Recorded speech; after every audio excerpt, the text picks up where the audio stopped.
దయగలిగిన తండ్రి, ఈ సమయంలో ప్రభు అన్నిటికంటే శ్రేష్టమైనది నీ వాక్యమే.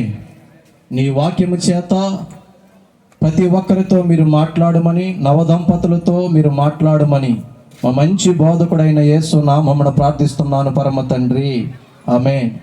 ప్రియమైన దేవుని బిడ్డలారా, ఈ కుటుంబ వ్యవస్థని, వివాహ వ్యవస్థని ఏర్పాటు చేసింది ఎవరంటే దేవుడే. దేవుడు ఏదేను తోటలో మొట్టమొదట సృష్టించింది ఎవరినంటే ఆదాముని. ఆదాము దగ్గరికి సాతానుగాడు వచ్చాడా, అవ్వమ్మ దగ్గరికి సాతానుగాడు వచ్చాడా మీరు చెప్పాలి. మీరు అలాగ మౌనంగా అంబేద్కర్ బొమ్మల్లో ఉండొద్దు, నోటితో సమాధానం చెప్పండి. సాతాను ఫస్ట్ ఆదాము దగ్గరికి వచ్చాడా, అవ్వ దగ్గరికి వచ్చాడా? కాసేపు మాట్లాడదాం, పర్లేదు, 5 నిమిషాలు. ప్రియమైన దేవుని బిడ్డలారా, చాలా మంది అవ్వమ్మ దగ్గరికే వచ్చాడు అంటున్నారు, కానీ నేనంటున్నాను ఆదాము దగ్గరికే వచ్చాడు. ఈ రుజువు ఎక్కడ ఉంటుందంటే 1 తిమోతి 2:14 ఉంటుంది. విషయం ఏంటంటే నేను త్వరగా చెప్తాను. ఏదేను తోటలో ఆదాము ఒంటరిగా ఉన్నప్పుడు సాతానుగాడు పలుమార్లు వచ్చి, సాతానా ఈ పండు తిను, ఈ పండు తిను, నువ్వు గొప్పోడవుతావు, నువ్వు సూపర్ అవుతావు, నువ్వు గనుడవుతావు, నీ కళ్ళు తెరవబడతాయంటే, ఏయ్ సైతాన పావతలకి, మా తండ్రి తినొద్దన్నాడు, మా దేవుడు తినొద్దన్నాడు అని చెప్పి సైతాన్ని తరిమాడు తప్ప ఏనాడు కూడా మా పురుషుడైన, పాయింట్ పట్టుకొని మగ పురుషులారా, స్త్రీలారా, మా పురుషుడైన ఆదాము గారు పండు తినలేదు. పురుషులు ఏం చేయలేదండి, పండు తినలేదు. ఇలాగ పలుసార్లు శోధించి మోసం చేసే ప్రయత్నము సాతాను చేస్తాడు. అదే మాట 1 తిమోతి 2:14 ఉంటుంది. ఆదాము మోసపరచబడలేదు కానీ స్త్రీ మోసపరచబడిందని ఉంటుంది అక్కడ. ఆదాము అనేక సార్లు మోసం చేసే ప్రయత్నం చేశాడు, కానీ మా పురుషుడైన ఆదాము గారు మోసపరచబడలేదు. తమ్ముడు బాగా వినాలి, మీ ఇద్దరు ఇందులోంచి మీ మాటలు వస్తాయి. నువ్వు అసలు అమ్మాయి కూడా తెంగరోడు ఎలా పోతే వేటు నాకు గుండెలో దడదడగా ఉంది. చెల్లెమ్మ మౌనంగా ఉంది. సైలెన్స్ ఇది డేంజరస్ అంటారు తమ్ముడా.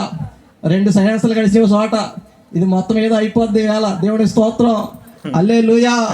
కాబట్టి నా వయసు మీరు సిగ్గుపడవలసిన పని లేదు. చెల్లి పెళ్లి చూపులప్పుడు తలదించుకుని ఉండాలి. మహిళ ఎవరు చెప్పారు రండి, ఇక తల ఎత్తుకుని బతుకో ఏమ్మా. ప్రియమైన దేవుని బిడ్డలారా, జాగ్రత్తగా ఆలకించాలి. మీరు ముఖ్యంగా ఆలకించాలి. అన్ని పెళ్ళి అయిపోయిన బళ్ళి వాళ్ళకంత అవసరం లేదు, కానీ ముఖ్యంగా మీకే అవసరం. ఎన్నో జాగ్రత్తలు మీకే అవసరం తమ్ముడా. కాబట్టి పెళ్లి కాని కుర్రోళ్ళు, పెళ్లి చేసుకోబోతున్న వాళ్ళు అందరూ వినాలి. ఆదాముని మోసం చేసే ప్రయత్నం జరిగింది, కానీ ఆదాము మోసపరచబడలేదు.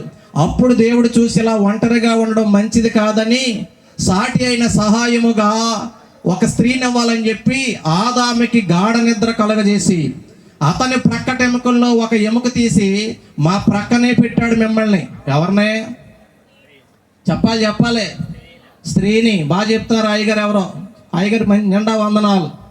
ప్రియమైన దేవుని బిడ్డలారా, జాగ్రత్తగా వినాలి. వాక్యమే మీరు నిలిచిపోద్ది. పెళ్ళి అయిపోద్ది, టెంట్లు అయిపోతాయి, భోజనాలు అయిపోతాయి. ఎందుకు అమ్మగారు చెప్పినట్టు ఏం అరిగిపోతే 2 గంటల తర్వాత ఈ వాక్యమే ఉండిపోద్ది. కొద్దిసేపు నా ముఖం చూడండి. గురుముఖ స్యా విద్యా లభ్యతే హే, అన్యముఖ స్యా వ్యర్థం శూన్యం లభ్యతే హే అన్నారు. చెప్పేవాడు గురువు అనుకుంటే అతని ముఖం చూస్తూ వింటే పాఠమైన వాక్యమైన బాగా అర్థమవుతుంది.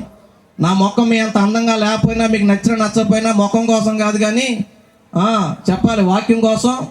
చూడండి బిడ్డలారా, ఆదాముకి గాఢ నిద్ర కలగజేసి అతను ప్రక్కటెముకల్లో ఒక ఎముక తీశాడు.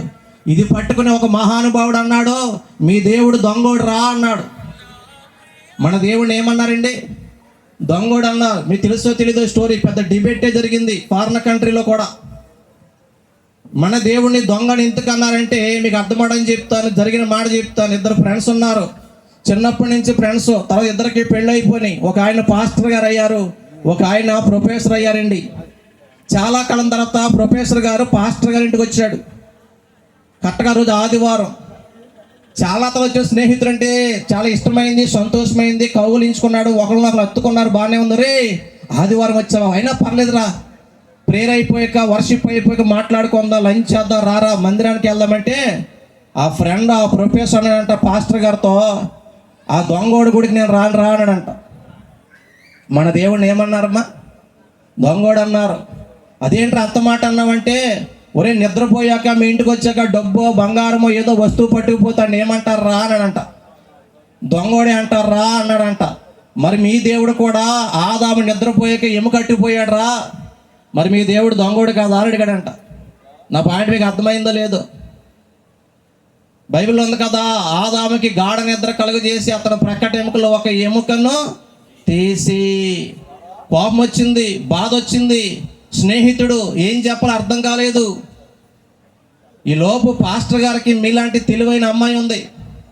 ఆ అమ్మాయి వచ్చి పాస్టర్ గారు అమ్మాయి వచ్చి అంటుంది, అంకులు మా ఇంటికాడ బయట ఎప్పుడో కుండీ ఉంటుంది, అందులో వాటర్ ఉంటుంది, అక్కడ ఒక డొక్కు సొట్ల పడిపోయిన చెంబు ఉంటుంది, రాత్రి ఎవడో వచ్చి ఆ సొట్ల పడిపోయిన చెంబు పట్టిపోయాడు. అయ్యగారు అంటున్నారా? సొట్ల పడిపోయిన చెంబు పట్టిపోయాడు, కానీ సొట్ల పడిపోయిన చెంబు తీసేసి ఆ స్థానంలో బంగారు చెంబు పెట్టాడు. ఆడు దొంగోడా మంచోడా అని అడిగింది ఆ అమ్మాయి. నా మాట మీకు అర్థమైందో లేదో? అమ్మ ఆడు మంచోడు, మీరు అప్పుల్లో తిప్పుల్లో కష్టాల్లో ఉన్నారని ఆ సొట్ల పడిపోయిన 10 రూపాయల చెంబు తీసేసి లక్షల విలువైనటువంటి బంగారు చెంబు పెట్టాడు రా, ఆడు దొంగోడు ఎందుకు అవుతాడు రా, మంచోడు అంటే ఆవిడ చెప్పిందంట, ఒక ఎముక నా దేవుడు తీసి ఈ సృష్టిలో అనేక మందికి ఆధారమైన మానవ జాతి అభివృద్ధి అవడానికి, ఒక తల్లిగా ఒక చెల్లిగా స్త్రీగా ఉండడానికి అవసరమైనటువంటి స్త్రీని తయారు చేయడానికి ఆ ఎముకను తీశాడు తప్ప ఆయన దొంగతనమో చేయలేదు. మా దేవుడు దొంగ కాదన్నాడు. మంచోడు అయితే దేవుడు చెప్పకూడదు మీరు, నాకు కాదు దేవుడికి. మన దేవుడు దొంగ అండి కాదు. ప్రియమైన దేవుని బిడ్డలారా, ఆ స్త్రీని దేంతో తయారు చేయండి తమ్ముడా సతీసా? నీ ఎముక ఎంతకాలం లేట్ ఎందుకైంది అనుకుంటున్నావు? నీ ఎముక మ్యాచ్ చేయడం కలిసి ఎంతకాలం సెట్ అయింది, అర్థమైందా? ఏంటి స్త్రీని దేంతో తయారు చేశాడు బ్రదరు? వీడియోగ్రాఫర్గా మీరు బాగానే అంటున్నారు, చెప్పండి దేంతో తయారు చేశాడు? ఎముకతో. మగోడిని మట్టితో తయారు చేశాడు. అందుకే ఆడవాళ్ళు ఏడిస్తే మేము కరిగిపోతాం అక్క, మగోళ్ళు కదా. ఆడవాళ్ళు అది కావాలి ఇది కావాలి అడిగి ఏడ్చారు అనుకోండి, మనం మట్టితో తయారు చేశారు కదా నాన్నగారండి, మనం ఏమైపోతాం? కరిగిపోతాం. ఏదో పైకి వెళ్ళప్ప టూట్ పొడిచేస్తాడు, కానీ 2 కన్నీటిని పొట్టి ఇలా కాడ్చగానే మా మగ మహారాజులు మీసాలు తిప్పినాడు కూడా ఊరుకోవరా ఓకే మరి అంటాడు. మరి కరిగిపోతాడు. మరి పురుషుడు మంచోడు కరిగిపోతాడు, మనసు వెన్న. మరి ఆ ఆడపిల్లని దేంతో తయారు చేసాడు బెదరా? ఎముక గట్టి. మనం ఏడ్చిన కరగరాళ్ళు, పైగా మనం ఏడితే ఎందుకు ఏడుతున్న ఆడింగ్ ఎదలాగా అంటారు. మనం ఏడితే కూడా బతుకులేదు. ఇది మా బ్రతుకు. ఈరోజు ఆడవాళ్ళ ధైర్యం ఏంటి? తమ్ముడా జాగ్రత్తగా ఈయన మీ ఆవిడ్ని ఎముకతో తయారు చేశాడు, నువ్వేమో మట్టితో తయారు చేయబడ్డావు. రేపు పొద్దున్న కరిగిపోయి నలిగిపోయి అరిగిపోయి అమ్మ నేను నాన్న మర్చిపోతున్నాను బంగారమా. దేవునికి స్తోత్రం.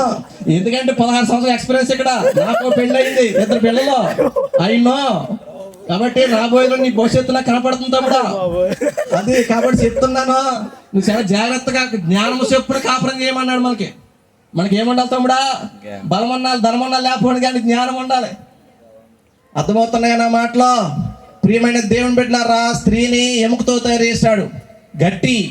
ప్రియమైన దేవుని బిడ్డలు అంటున్నారా, ఇది యొక్క సృష్టి యొక్క మర్మం. ఇది వీళ్ళిద్దరిని జతపరిచి ఒక తోటలో పెట్టాడు. ఎందుకంటే ఇదిగో ఎప్పుడు శోధనలో పడిపోకుండా సాటి అయిన సహకారిగా ఉంటుందని.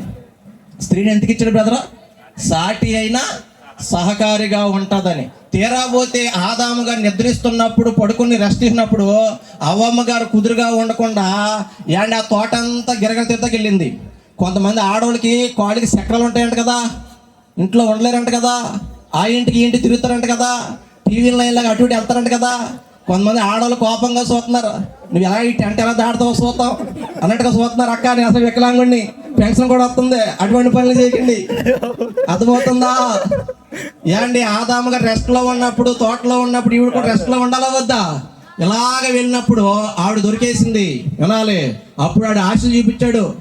అంతకుముందు పురుషుణ్ణి మోసం చేసే ప్రయత్నం చేశాడు, కానీ ఆదాము మోసపరచబడలేదని ఉంది 1 తిమోతి 2:14. స్త్రీని అన్నాడు, నువ్వు సూపర్ అయిపోతావు, నీ కళ్ళు తెరవబడతాయి, నువ్వు దేవత అయిపోతావు అంటే అండి తినేయమంటే ఆడవాళ్ళకి ఆశలు ఎక్కువంట కదా, దురాశలు ఎక్కువంట కదా. అక్క ఎదరక్క నవ్వుతుంది కానీ సమాధానం చెప్తలేదు. పర్లేదు అక్క చెప్పక్క, ఇప్పుడు మేము దారండి వచ్చినప్పుడు 3 ప్యాంట్లు 1000 రూపాయలు కొనవయ్య గారు, మనం జాగ్రత్తగా వచ్చేస్తాం వీటికి. ఏండి 2 నైట్కి 500 అంటే మీరు డబ్బు తీసుకుని వేస్తారు మీరు, అవునట్టు కదా అక్క? అలా సూత్రం ఏంటి? ఈడెవడీడు తేడా కూడా ప్రసంగం, ఎన్నో ప్రసంగాలు అన్నాను కానీ ఇదేదో తేడా ప్రసంగం లేదు. లేదు, ఆడలో కొంచెం ఆశలు ఎక్కువే, దురాశలు ఎక్కువే. ఆశపడి దురాశపడి ఏంటి పండు తినేసి కొన్ని పళ్ళు తెచ్చి భర్త దగ్గరకు వచ్చి అంటుంది, take it and eat it అంది. English take it and eat it అంటే తీసుకుని తినేమంది. తిన్నాడా లేదా? ప్రియమైన దేవుడు అయ్యగారు మీరేమైనా సపోర్ట్ చేస్తున్నారు. అయ్యగారు ఏమైనా కోణకిస్తే మీ దశ భాగం ఇచ్చేస్తాను, నాకేమైపోతే ఏమి లేదు. దేవుని స్తోత్రం. ప్రియమైన దేవుని బిడ్డలు వింటున్నారా? సాతానుగాడు అంతకుముందు తినమన్నాడు, తిన్నాడా? భయపడ్డాడా? ఏయ్ సైతానా పాలుగా అన్నాడు. ఎవరినే? సైతాన్ని. మా మగ మహారాజు పురుషుడైన ఆదాం. కానీ భార్య వచ్చి బెదరా టేక్ ఇట్ ఈట్ అంటే తినడా లేదా? అంటే భార్య డేంజరా, సైతాన్ డేంజరా? ఆ మాట నేను అక్కడ నువ్వు అంటున్నావు. సాతాను కూడా గెలిచినోడు ఎవరికి భయపడ్డాడు చెప్పండి? అసలు బైబిల్లో ఏముంది? భర్తలారా మీ భార్యని ప్రేమించండి, భార్యలారా మీ భర్తలకే భయపడండి అని ఉందక్క. మీరైనా సపోర్ట్ చేయండి. ఎంత ఫాస్ట్ అందరూ అయితే మాత్రం చట్టంలాగా మాట్లాడాలి. మీరు 22వ వచనంలో ఆగిపోయారు, 33వ వచనం చదువక్క. అంత మాట అన్నా కాబట్టి బైబిల్ చూపిస్తారు. ఏపీఎస్సీ పత్రిక 5:33 సౌండ్ అయ్యారు. వీళ్ళందరూ 22వ వచనం కాడ ఆగిపోయి లోబడేమని ఉంది, లోబడమని ఉంది అంటున్నారు. లేదు, భయపడమని కూడా ఉంది. ఏపీఎస్సీలు రాసిన పత్రిక 5:33 ఈ మాట చదివేసి వెళ్ళిపోదాం. నాకు భోజనం వాసన వస్తుంది, ఆకలి వేస్తుంది, మీకు మేము వెళ్ళిపోదాం. చదివాక ప్రతి పురుషుడును తను వల్ల తన భార్యని మేమంట భార్యని ప్రేమింపవాలంట. ఓకే, బాగుంది, ఓకే ఓకే ఆల్ రైట్. తర్వాత భార్య అయితే తన భర్త యందు అదిగో భయము కలిగి. అమ్మా భార్యలంట ఎవరికి భయపడాలంట అక్క? భర్తకి ఏం చేయాలంట? నిజం చెప్పండి, ప్రపంచంలో భార్యలు భర్తలకు భయపడుతున్నారా? భర్తలు భార్యకు భయపడుతున్నారా? కరెక్ట్గా చెప్పారు అయ్య గారు మీరు. కానీ ఇది బైబిల్ ఏమని చెప్తుంది తెలుసా? పురుషుడు శిరస్సు, మరి భార్య మెడ. ఆవిడ ఎటు తిరిగితే తిరగాలి శిరస్సు. అందరూ 22వ మాట చెప్తున్నారు, 22వ వచనం చెప్తున్నారు. భర్తలారా మీ భార్య ప్రేమించండి, భార్యలు లోబడని అంటారు. కానీ 33వ వచనంకి ఎవరు వెళ్తలేదు. 33వ వచనంలో ఏముందంటే భర్తల భార్యను ప్రేమించాలి, భార్యలు భర్తలకే భయపడాలండి. కానీ సాతానుకి భయపడలేదు మా మగ మహారాజు ఆదాము గారు. ఎవరికి భయపడ్డాడో? భార్యకి భయపడ్డా. అందుకే ఇంత కొంప ములిగింది. ఆ తర్వాత మీకు ప్రసవేదన, మాకేమో రక్తము చెమటగా మారే కష్టమో వచ్చింది. జరిగిపోయిన సరే జరిగిపోయింది. కానీ ఇక మీదట తమ్ముడు సతీష్, మరి చెల్లి వీరవేణి, మీరు చెప్పే సలహా ఏంటి తల్లి?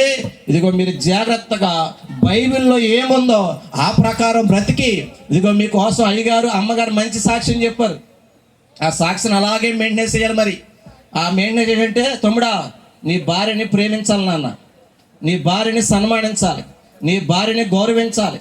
భర్తలంట భార్యని నిష్ఠూర పెట్టకూడదంట, వాళ్ళకి రెస్పెక్ట్ ఇవ్వాలి. ఎందుకంటే మన నాన్న ముందు పెట్టలేదు, వెనక పెట్టలేదు. ఎక్కడ పెట్టాడు?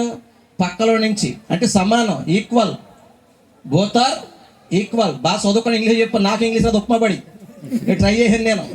Both are equal. అప్పుడప్పుడు ఒక రెస్పెక్ట్. అది బిస్కెట్ వేస్తూ ఉండాలి. నువ్వు సూపర్ రావు, నువ్వు కేక్ అని చెప్తూ ఉండాలి. అలాగని మరి కుక్క బిస్కెట్ లేకూడదు. దేవునికి స్తోత్రం చెప్పండి. చెల్లి లాస్ట్ మాట నీకు చెప్పి వెళ్ళిపోతాను. నువ్వు నీ భర్తకి ఏం చేయాలి? లోబడాలి, చెప్పాలి, భయపెట్టాలి. అంతేనా? భయపెట్టాలి, భయపడాలి అక్క. పర్లేదు చెప్తామా, భయపడాలి తల్లి. కొంతమంది ఉంటారు, నేను చెప్పింది చేయకపోతే ప్లగ్లో ఏలెట్టేస్తాను, గ్యాస్ అంటే చేసుకుంటాను, మా ఊర్లో అయితే సెల్లో దూకేస్తాను అంటారు. తమ్ముడా అప్పుడే జాగ్రత్తగా ఉండాలి. ప్లగ్లో ఏలెడతానంటే ఆడ చెప్తున్నాను, మీకు కాదు, కొత్త వాళ్ళకి ఎందుకులే.